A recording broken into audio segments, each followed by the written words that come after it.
What's up, guys? Welcome to my Resident Evil 7 Not a Hero DLC. This is a free piece of DLC that I will be reviewing. This will contain spoilers, so I highly recommend that you go out there and you play the game. I mean, it's free, for goodness sakes. And I just want to start this off by just saying this really quickly.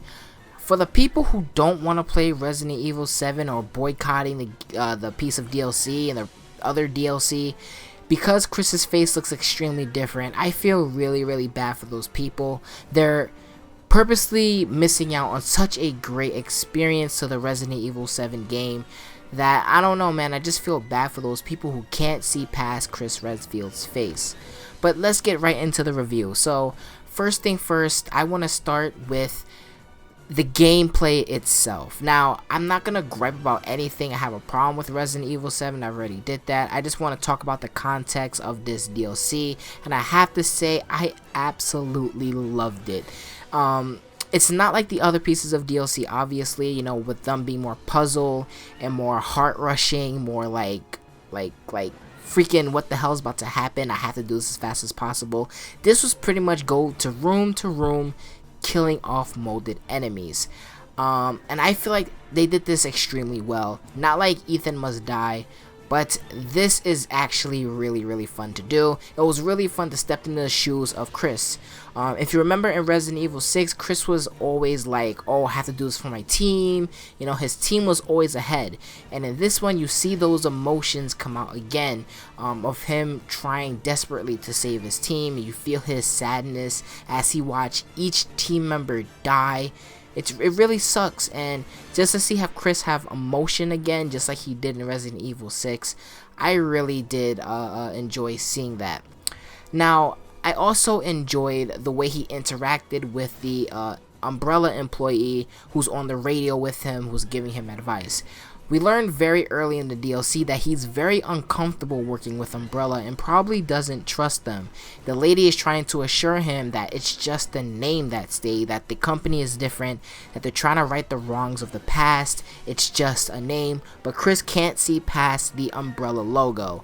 And throughout the game, as the woman tries to give him advice or tell him things to do, he comes back at her with a sarcastic tone, with an arrogant tone, saying things like, oh, like I wasn't already, you know, doing this already, or yeah, duh, like obviously I'm gonna do this.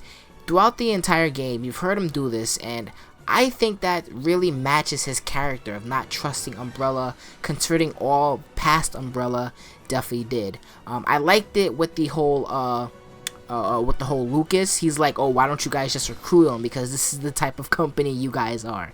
I really did enjoy that. I enjoyed the fact he also brought up the BSAA. He is still with the BSAA, he's just working with Umbrella. They are a PMC now. Some other notes on the DLC.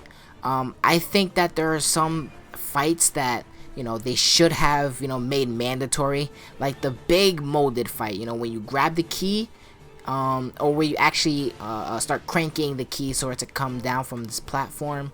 There is a key, you grab it, but you don't even have to fight that big molded. I just simply ran out of the room.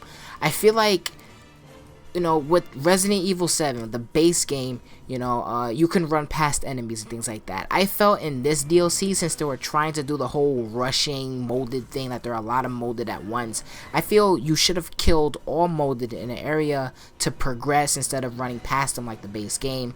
Just because, you know, this DLC was being focused on action, so they should make it mandatory that the player take part in that action and kill all the molded before proceeding to the next area. That's what I feel they should have done. I still enjoy the game regardless.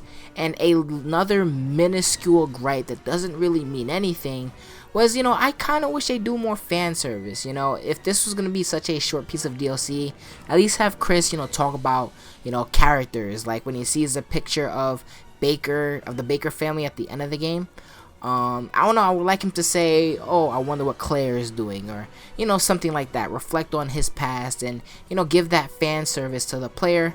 But they didn't do that except for the BSAA thing, and again, it doesn't really matter. It's just a small gripe that I have. But overall, if I would have to give this DLC a score, I definitely give it a 9.5 out of 10. Just because, 9.5, just because like, you didn't really have to fight any of the molded, you could just get past them as fast as possible. I wish it was mandatory.